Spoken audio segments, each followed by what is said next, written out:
আসসালামু আলাইকুম রহমতুল্লাহি ওবারাকাতুহু। প্রাণপ্রিয় দর্শক ও শ্রোতা মণ্ডলী, তামিরুল মিল্লাত কামিল মাদ্রাসা টঙ্গীর ছাত্র সংসদ টাকসু কর্তৃক কৃতি শিক্ষার্থী সংবর্ধনা অনুষ্ঠান 2026-এর আয়োজন করা হচ্ছে আগামী 20শে জুলাই।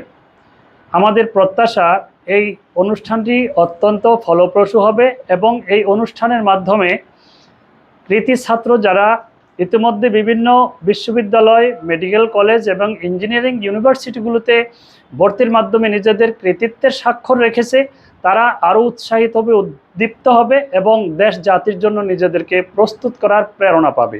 তামিরুল মিল্লাত কেন্দ্রীয় ছাত্র সংসদকে আমরা অভিনন্দন জানাচ্ছি, তাদেরকে আমরা শুভেচ্ছা জানাচ্ছি যে তারা এমন চমৎকার একটি আয়োজন করতে পারছে এবং সবাইকে তামিরুল মিল্লাতের পক্ষ থেকে শুভেচ্ছা ও স্বাগত জানিয়ে আমি আমার আহ্বান এখানেই রাখছি। আসসালামু আলাইকুম রহমতুল্লাহ।